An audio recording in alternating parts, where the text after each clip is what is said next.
말씀 보십시다. 마가복음 12장 16절.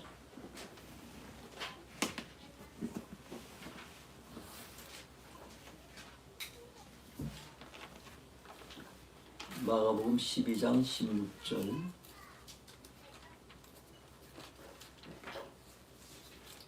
12장 16절에서 27절까지 교독하겠습니다. 부활이 없다 하는 사두개인들이 예수께 와서 물어 이르되 선생님이여 모세가 우리에게 18절 예, 부활이 없다. 마가복음 12장 18절서부터 부활이 12장 18절. 부활이 없다는 사두개인들이 예수께 와서 물어 이르되 선생님이여 모세가 우리에게 써주기를 어떤 사람의 형이 자신이 없이 아내를 써주면 그 동생이 그 아내를 취하여 혀를 위하여 상속자를 세울지니라 하였나이다. 7형제가 있었는데 마지가 아내를 취하였다가 상속자가 없이 죽고 둘째도 그 아내를 취하였다가 상속자가 없이 죽고 셋째도 그렇게 하여 7이 다 상속자가 없었고 최후의 여자도 죽었나이다. 7사람이 다 그를 아내로 취하였으니 부활 때에 곧 그들이 살아날 때에 그 중에 누구의 아내가 되리이까. 예수께서 이르시되 너희가 성경도 하나님의 능력도 알지 못함으로 오해함이 아니냐. 사람이 죽은 자 가운데서 살아날 때에는 장가도 아니가고 시집도 아니하고 하늘에 있는 천사들과 같으니라. 죽은 자가 살아난다는 것을 말할진대 너희가 모세의 책 중 가시나무 떨기에 관한 글에 하나님께서 모세에게 이르시되 나는 아브라함의 하나님이요 이삭의 하나님이요 야곱의 하나님이로라 하신 말씀을 읽어보지 못하였느냐. 하나님은 죽은 자의 하나님이 아니요 산 자의 하나님이시라 너희가 크게 오해하여도다 하시니라. 아멘. 예수님의 공생애가 마감되어 나가고 있습니다. 계속해서 예수님의 대적자들이 예수님을 공격하고 책잡고 제거하고 죽이려는 이런 시도가 계속해서 이어지고 있습니다. 지난주에는 헤롯 당원과 바리새파들이 예수님 앞에 나와서 가이사 로마의 총독에게 로마의 황제에게 세금을 바치는 것이 옳습니까? 잘못됐습니까? 바칠까요 말까요? 그래서 예수님께서 그 데나리온 화폐 하나를 가져와라. 누구의 형상이 거기 있느냐? 가이사의 형상입니다. 그랬더니 예수님께서 가이사의 것은 가이사에게, 하나님의 것은 하나님께 바쳐라. 이 말씀 후에 저들이 그냥 꼬리를 내리고 물러가 버렸습니다. 그리고 오늘은 다시 사두개인들이 예수님 앞에 나왔습니다. 사두개인들. 우리 마가복음 처음으로 사두개인들이 이제 대두가 되고 있어요. 예수님 당시에 크게 세 파가 제일 힘있고 또 활발하게 활동을 하는 파, 헤롯 파, 헤롯 왕파, 또 바리새파, 또 사두개파. 이제 헤롯 왕파, 헤롯 왕당파 그 사람들은 뭐 헤롯 왕이 그 이스라엘을 통치를 하고 있었으니까 대부분이 좀 그 왕가의 그 권력, 그 관료들이 줍니다. 그런데 그 헤롯 왕은 그 로마에서 세운 왕이기 때문에 그냥 거의 꼭두각시 왕이죠. 실제로는 그 사람들이 로마에 충성하는 사람들이죠. 모든 권력을 가지고 로마에 충성하도록 그 백성들을 다스려 나가는 사람들, 철저하게 세속적인 사람들입니다. 이스라엘 백성들이 그들을 존경하고 신임할 리가 없습니다. 정반대에 있는 사람들이 바리새파죠. 이 사람들은 종교 지도자들이죠. 계속해서 성경을 읽고 연구하고 말씀을 가르치고 계속해서 또 말씀을 해석하고 또 새롭게 장로들의 전통을 만들어내고 하는 사람들이 바리새파들이에요. 참 종교 지도자고 좀 바리새 구별됐다. 우리는 세속 사람들은 완전히 구별된 사람이다 라고 하면 철저하게 신앙적인 삶을 살아가겠다. 그런데 예수님으로부터 계속해서 책망을 듣는 것은 말하고 행동하고 달라. 그래서 가식적인 사람이다 라고 예수님 말씀하시면 어쨌든 이스라엘 종교 지도자예요. 그리고 세 번째가 이제 사두개파입니다. 사두개파 참 이름이 참 이상하죠. 이 사두개파가 누군가 하면은 대부분이 이 사람들은 성전에서 일하는 사람들, 대제사장, 제사장, 레위인들, 그 성전 안에서 성전을 관리하고 성전의 모든 제사들을 집례하는 이 사람들이 사두개파들이요. 이분들의 제일 조상은 다윗왕과 다윗왕과 솔로몬 왕 때에 사독이라는 아주 출중한 대제사장이 있었어요. 그들의 후예로 자철하고 자신은 사두개인들이다 합니다. 그런데 이 사두개인들은 이 정치하고 종교하고 야합을 해서 정치적인 권력도 가지고 있고 또 종교적으로도 자기들이 또 지도자로 자철하면서 종교와 정치의 권력을 다 가지고 있는 사람들이 사두개인들이요. 어떻게 이렇게 됐는가 하면 이 사람들은 로마가 많은 나라들을 정복하고 식민지로 만들었어요. 우리가 알듯이 로마 대제국에 수많은 나라들을 식민지로 해서 통치를 하는데 제일 까다로운 나라가 이스라엘이야. 이 유대인들은 다른 나라처럼 정치적으로 통치를 해서는 이 사람들은 안 돼. 이 사람들이 제일 중요한 건 자신들이 믿는 종교 유대교를 인정해 줘야 돼. 자신들이 믿는 하나님을 인정해 줘야 돼요. 만약에 그걸 건드렸다고 하면 이 사람들은 목숨 걸고 달려드는 사람들이야. 데모하고 반란 일으키고 막 이러니까 어쨌든 이 나라를 다스리려면 종교 지도자들을 자기네 편으로 만들어야 된다고 생각을 한 거예요. 근데 제일 중요한 종교 지도자들은 물론 바리새파들도 있지만 실질적으로 중요한 것이 성전을 관리하는 사람들이에요. 우리가 알듯이 6월절, 초막절, 7.7절 이럴 때를 보면은 수십만 수백만의 사람들이 계속 예루살렘으로 와가지고 거기서 며칠 동안 제사를 지내고 그럴 때 만약 조금 잘못해서 그냥 민요가 폭동이 일어나게 되면 로마의 이 통치가 위협을 받는 거예요. 그래서 사두개인들에게 대제사장에게 우리가 너에게 권력을 주겠다. 이거 관리하는 건 다 너희가 알아서. 우리는 여기는 일체 간섭을 하지 않겠다. 그리고 그러니까 이 사람들이 그 안에서 참 제일 중요한 것은 지난번에도 우리 예수님께서 성전에 들어가 성전 숙청하셨잖아요.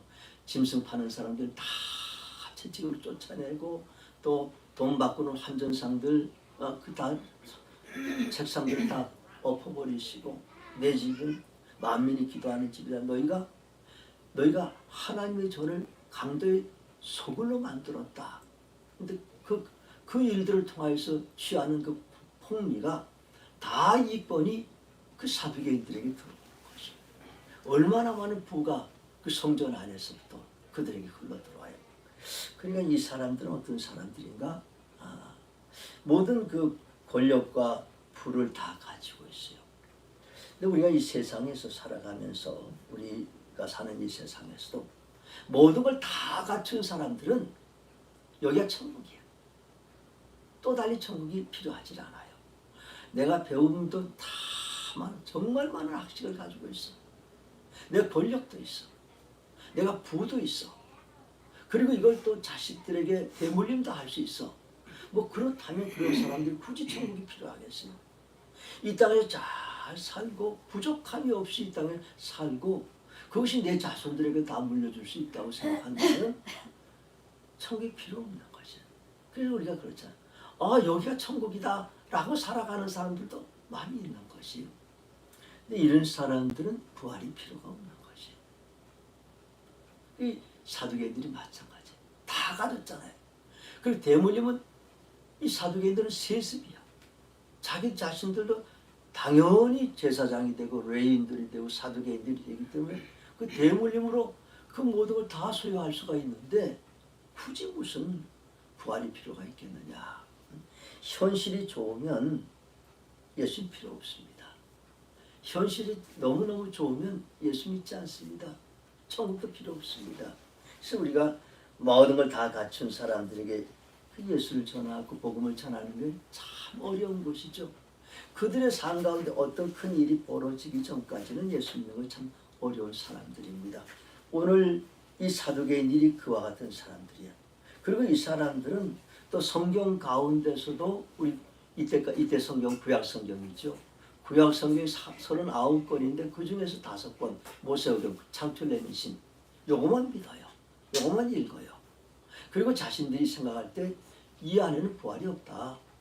우리가 성경 구약 성경에 보면 모세오경 외에 이 부활에 대한 기록들이 참 많은데 그건 전혀 읽지도 않고 믿지도 않는 것이. 모세오경만 믿고 제일 그들이 가장 중요한 것은 제의야, 제사야.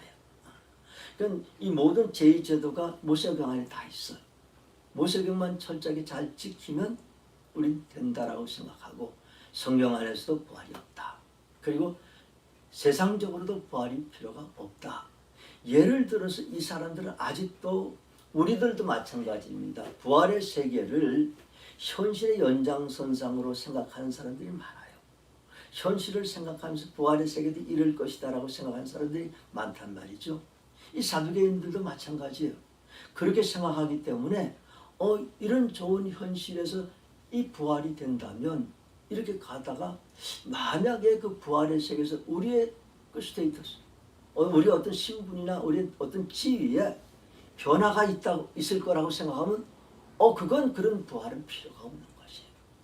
그렇게 생각하기 때문에 이 사람들은 부활을 믿지 않는 것이 오늘 부활이 없다는 사두개인들이 예수께 와서 이르시되 이건 한 나라 안에서 한 하나님을 믿으면서 부활파, 논부활파 두 파가 나눠져 있는 것이. 그러니까 서로 사두개인들하고 바리새인들하고 섞이질 않아요. 아주 제일 중요한 게 부활에 대해서 서로가 일치가 되지 않기 때문에 서로가 미워하는 사람들이에요. 근데 이 사두개인들이 예수님 앞에 나왔어요. 그 이유가 뭔가? 1차적으로는 다 사두개인들도 예수님에게 위협을 당하고 있어요. 한번 예수님께서 성전에 오셔서 난리를 쳤어요. 뭘 성전을 완전히 발칵 뒤집어 놓고 나갔어요. 자기도 손을 못 써요. 백성들은 다 좋아해. 그러다 보면 이 사두개인들의 지위도 흔들릴 수 있는 거예요. 예수님으로 인해서. 예수님 만약에 왕으로 등록한다면 자신들도 하루아침에 쫓겨나게 되어버린 것이. 이 사두개인들도 굉장히 자신들의 지위가 위태하다고 생각하기 때문에 어째든지 이 예수님을 제거하기 위해서, 그러기 위해서는 제일 그 중요한 교리인 부활에 대해서 타치하는 겁니다. 그러면서 한편 부활이 없다고 하면 바리새파는 부활이 있다고 하는데 예수가 부활이 없다고 하더라. 그러면 바리새파에 대해도 자기들이 유리한 입장이 되는 것이고 어쨌든 그런 여러 가지 이유를 가지고 예수님을 책잡으려고 예수님을 제거하려고 이들이 왔습니다. 와가지고 질문한 것이 오늘 성경 기록된 대로 7 형제가 있었는데 첫째 형이 결혼을 해서 아이를 낳지 못하고 여기 아이는 아들입니다. 아들 낳지 못하고 죽었다. 그래서 둘째 동생이 형수와 결혼했는데 또 아들을 낳지 못하고 죽었다. 셋째도 아들을 낳지 못하고 죽었다. 7가지 형수와 다 결혼을 했는데 7명이 다 아들을 낳지 못하고 죽었어요. 그리고 마지막에 그 여인도 다 죽었어. 그러면 부활의 때에 이 여자는 누구의 아내입니까? 누구의 아내입니까? 여러분 어떻게 되나요? 누구 아내 될 것 같아요? 양소리. 누구 아내 될 것 같아요?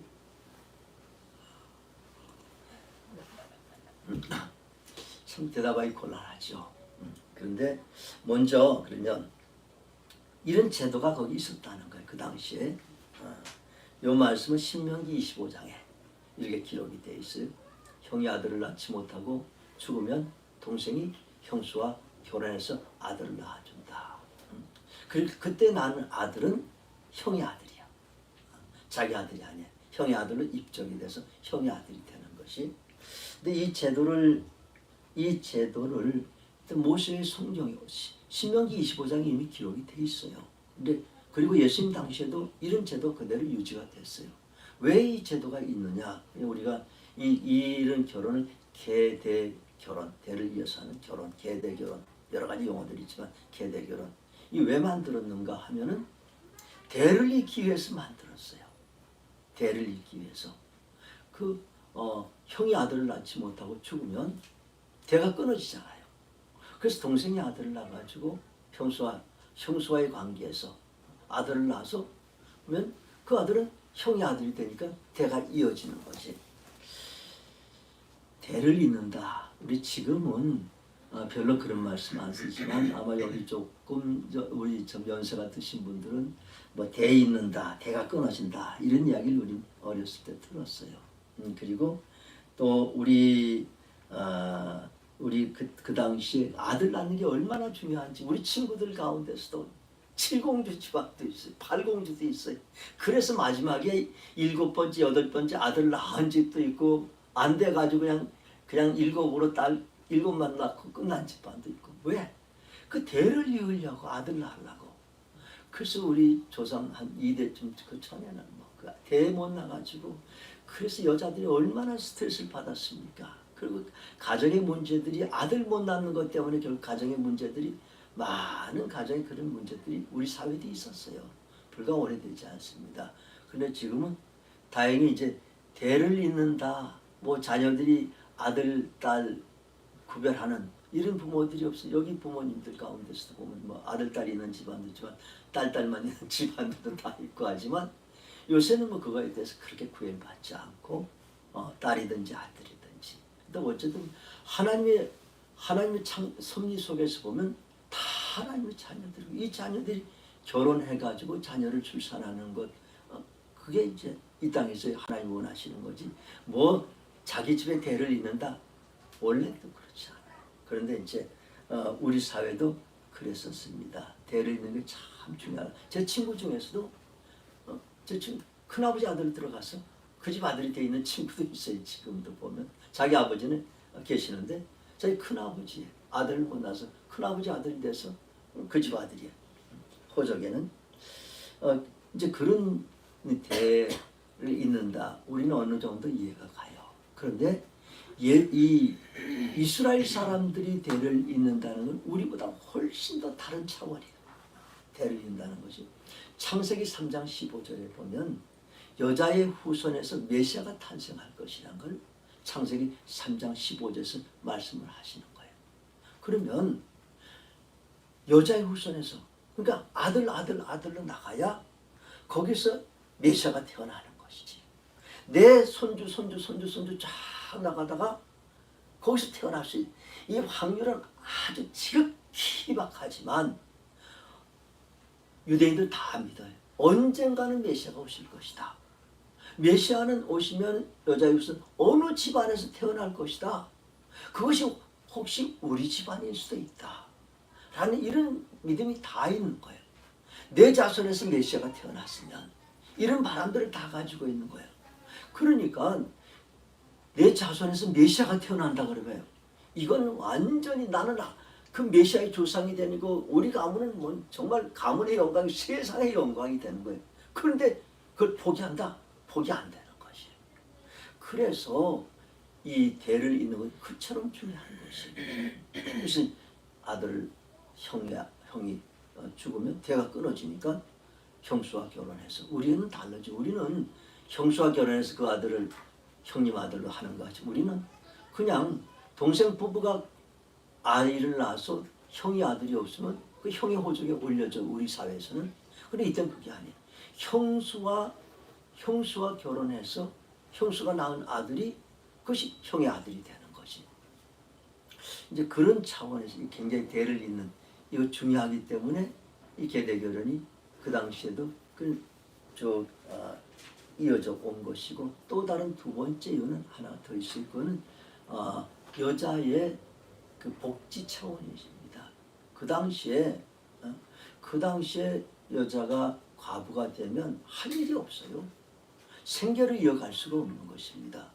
그냥 조금이라도 재산이 있으면 그래도 살아가지만 다 가난한 사람들이 그냥 남편이 없으면 일할 사람이 없으면 어디서 생계를 유지해요. 그래서 참 뭐 어렵게 살고 얻어먹으면 살고 뭐 겨우 남의 집 일 가서 조금 도와주면 살고 그러다가 너무너무 힘들면 젊은 사람들은 참기로 그냥 빠져버리는 것이. 그러니까 여자들을 이 과부된 여자들 보호하기 위해서 이 계대 결혼의 제도를 마련해 놓은 것이. 이런 두 가지의 이유로 인해서 이 계대 결혼이 이스라엘에서 계속해서 정착이 돼서 이어져 오고 있었습니다. 근데 그것을 가지고서 그런 제도가 실제로 있기 때문에 이 사두개인들이 부활이 없다고 주장하는 논리를 핀 것입니다. 우리가 7명과 결혼해가지고 죽는다. 다 죽고 다 한 번도 아들을 못 낳고 죽는다. 이건 뭐 불가능한 이야기지 않습니까? 참 굉장히 참 우스운 질문. 논리적으로는 맞아요. 그런데 논리적으로는 이런 질문할 수 있지만 참 우스운 이야기지만 그렇지만 지금 우리 현 세대에서 우리도 한번 생각해 볼 문제예요. 뭐냐 하면 지금 이 세상에 이혼이 굉장히 많아. 재혼한 사람들도 많고 재혼, 재재혼 해서 뭐 3번, 4번, 5번, 뭐 6번, 7번까지 간 사람인지 모르지만 이제 뭐 서너 번 뭐 만났다 헤어졌다 결혼했다 이혼했다 뭐 이런 분들이 이제 간혹 있어요. 그럼 그분들은 어떻게 해요? 부활하게 되면 누구 남편이에요? 누구 아내예요? 우리도 한번 생각해 볼 필요가 있는 문제입니다. 그때 예수님께서 아까 제가 소리자매에게 물어봤는데 이런 질문이 1차원적인 질문이잖아요. 그리고 우리는 1차원 대답을 하려고 그러면 이게 참 쉽지가 않은 거란 말이죠. 근데 예수님 지금까지 예수님 앞에 나와서 질문한 사람이 다 예수님을 올무에 묻고 함정에 빠뜨리려고 예수님 앞에 질문했을 때에 1차원적으로 질문하면 항상 예수님 3차원적으로 고차원적으로 답을 하셔요. 오늘도 그렇습니다. 뭐 누구의 아내다 이런 누구의 아내냐 물어봤지만 예수님 그거 안 한 것도 없어요. 그러면서 뭐라고 말씀하세요? 24절 한번 같이 읽읍시다. 시작. 예수께서 이르시되 너희가 성경도 하나님 능력도 알지 못함으로 오해함이 아니냐.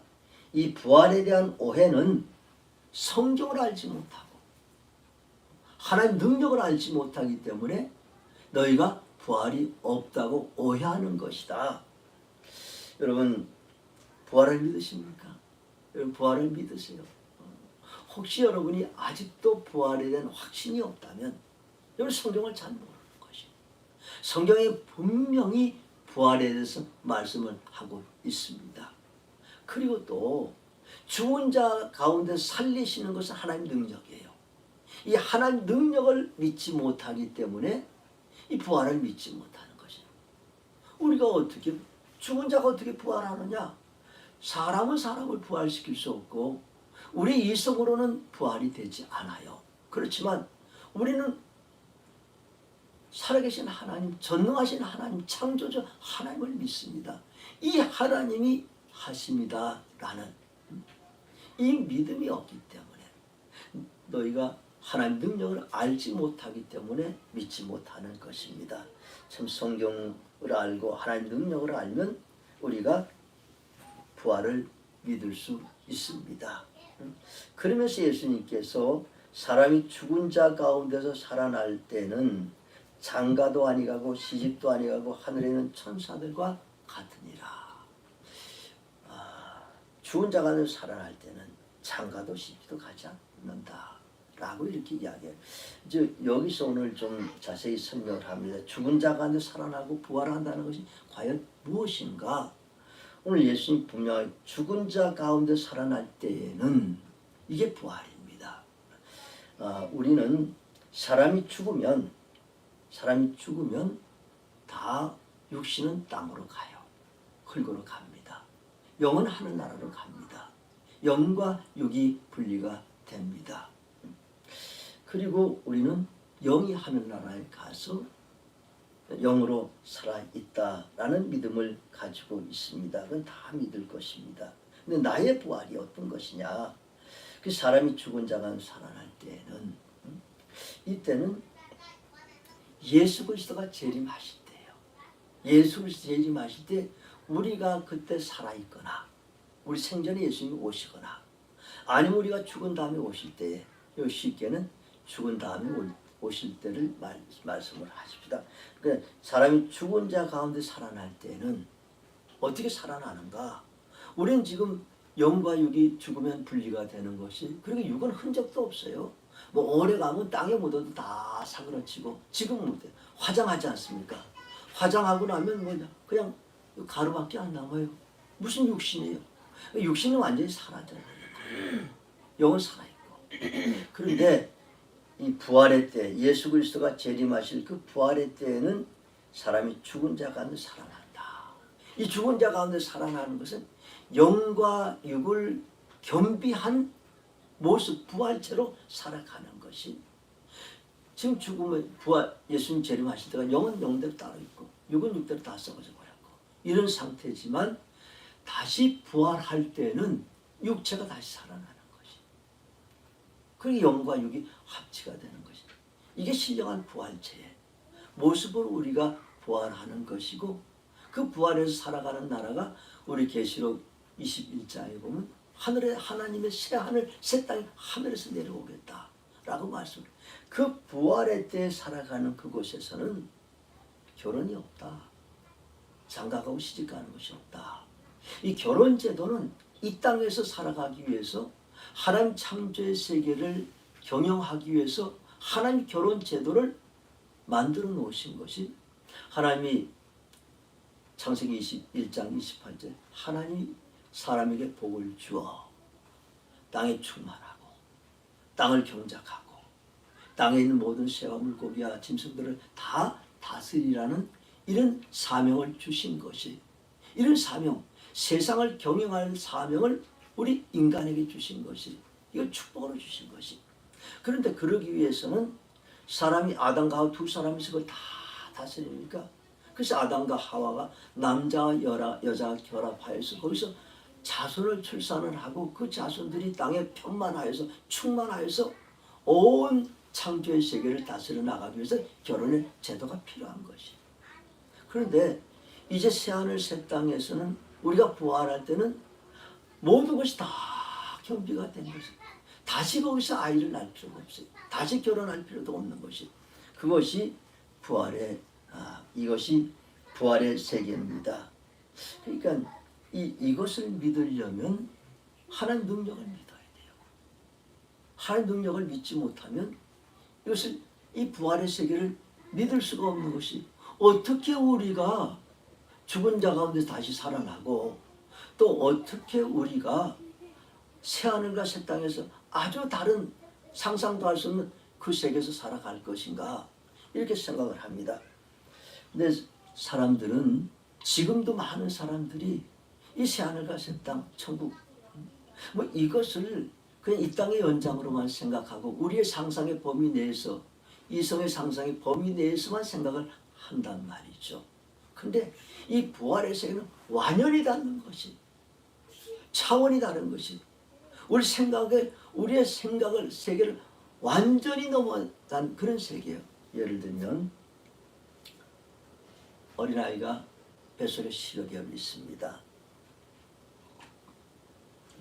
태아가 태중에서 10여 개월 있을 동안에는 그것이 자기의 세계야. 그리고 여기서 그냥 살아가는구나 라고 생각해. 그 태아들 다 의식이 있지 않습니까? 다 그 안에서 활동을 하지 않습니까? 그러면서 여기가 세상이다 라고 생각하면서 거기서 만족하면서 살아가는 것이. 그런데 12개월 후에 세상에 나오게 돼요. 자기가 지금까지 10개월 동안 살았던 그 세계하고는 완연히 다른 세계가 되는 것입니다. 완연히 다른 세계죠. 그리고 그 안에서는 자기를 만드신 그 부모의 얼굴도 몰라요. 어떻게 만들어졌는지 모르고 그 안에 살아가는 거예요.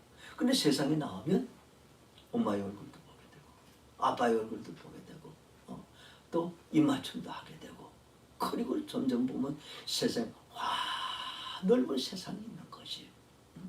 그처럼 그 태아가 태중에서의 이 세상을 알지 못하는 것처럼 역시 우리도 마찬가지입니다. 하나님께서 새하늘 새 땅 부활의 세계 세상을 하나님 만들어 놓으신 것이 그 세상은 우리와 다른 것인데 우리가 그것을 이해할 수가 없는 것이에요. 과연 그런 것이 있을 것인가? 과연 그런 세계를 만들 것인가? 그게 하나님의 능력을 알지 못하느냐. 하나님 어떤 하나님입니까? 태초에 하나님 천지를 창조하시라. 천지를 창조하신 분이에요. 천지 만물을 창조하신 분이에요. 이것이 하나님의 능력입니다. 하나님 능력으로 천지 만물을 창조하셨는데 이보다 더 좋은 세계를 하나님 왜 또 창조 못하시겠어요? 이것이 하나님 능력입니다. 하나님에게는 불가능이 없습니다. 아멘. 하나님에게는 불가능이 없어요. 전능하신 하나님이시죠. 그 하나님이 그 세계를 만드시는 하나님이셔요. 근데 우리는 이런 세계가 그래서 거기에서 뭐 다시 결혼하고 물론 이 땅의 부부가 헤어져서 천국에서 만나서 남남 그건 아니죠. 서로 모르는 사이 그건 아니죠. 그렇지만 다 만나지만 그런 그 사랑의 세계, 사랑의 깊이와 그 넓이와 이것은 우리가 생각하는 그보다 더 깊고 그 더 넓은 사랑으로 하나님 은혜 가운데서 살아가는 것, 이것이 부활의 세계입니다. 우리가 부활해서 살아갈 그 세상입니다. 하나님 능력을 알지 못하느냐 이렇게 말씀하시고 다시 성경을 너희가 알지 못하는다. 그래서 26절부터 이렇게 기록합니다. 죽은 자가 살아난다는 것. 여기서는 참 오늘 이 성경 말씀에서는 그냥 부활이라고 이렇게 하지 아니하고 죽은 자가 살아난다. 정말 영과 육이 살아난다. 죽은 자가 살아난다는 것을 말할진데 또 너희가 모세의 책 중 가시나무 떨기에 관한 글에 이건 출애굽기 3장입니다. 하나님께서 모세에게 이르시되 나는 아브라함의 하나님이요 이삭의 하나님이요 야곱의 하나님이로라 하신 말씀을 읽어보지 못하였느냐? 하나님은 죽은 자의 하나님이 아니요 산 자의 하나님이시라 너희가 크게 오해하여도다. 하나님이 예수님께서 부활을 말씀하시면서 아브라함, 이삭, 야곱의 예를 듭니다. 하나님이 모세를 가시나무 떨기 가운데서 만나시고 나서 모세에게 사명을 미션을 주시죠. 그거는 모세를 애굽에 보내서 하나님 백성들 그 백성들을 출애굽 애굽에서 건져내는 그 일을 모세에게 맡긴 굉장히 큰 대업이죠. 그 대업을 맡기면서 모세가 당신 누구요? 이런 질문도 하고 그런데 하나님 자신을 소개하는 겁니다. 자신을 소개하는데 처음에 나는 아브라함의 하나님, 이삭의 하나님, 야곱의 하나님이다 라고 말씀을 하시는 거예요. 그래서 뭘 말씀을 하시는가 하면 하나님의 죽은 자의 하나님, 내가 아브라함의 하나님이었고 이삭의 하나님이었고 또 야곱의 하나님이었다 그렇게 말씀하잖아요. 지금 현재 내가 현재 아브라함의 하나님이다. 내가 현재 이삭의 하나님이다. 나는 현재 그 말씀하는 그 순간 나는 현재 나는 누구야? 누구의 하나님이야? 내가 죽은 아들의 아빠가 아니에요. 자녀가 먼저 죽은데 내가 죽은 자의 아버지가 아니라 지금 살아있는 내 아들의 아버지다. 살아있는 아브라함의 하나님, 이삭의 하나님, 야곱의 하나님이다 라고 말씀을 하시는 것이. 근데 하나님은 이삭은 다 아브라함, 이삭, 야곱은 다 죽었어요. 다 썩어졌어요. 그래서 하나님 지금도 뭐라고 해요? 내가 그들이 살아있고 내가 살아있는 아브라함의 하나님, 이삭의 하나님, 야곱의 하나님이라고 말씀하시는 것이. 인간의 생각으로는 다 죽은 사람들이야. 근데 하나님은 지금도 하나님은 그들과 관계를 가지시고 그들이 부활할 때 그들을 다 부활시킬 것이기에 지금도 그들이 살아있어요.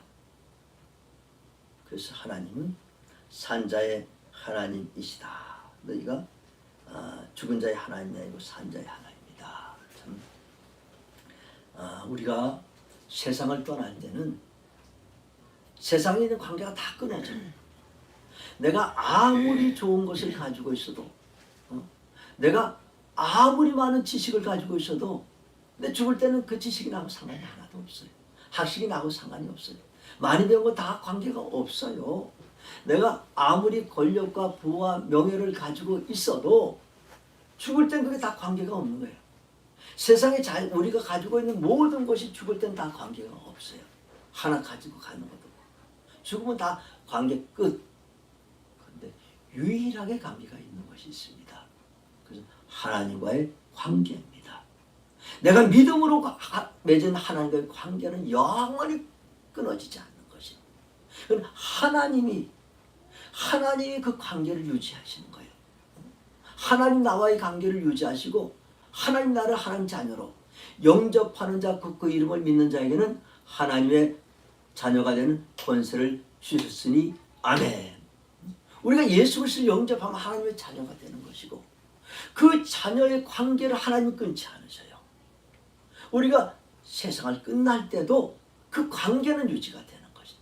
오직 유일하게 우리가 관계가 유지되는 것은 하나님과의 관계.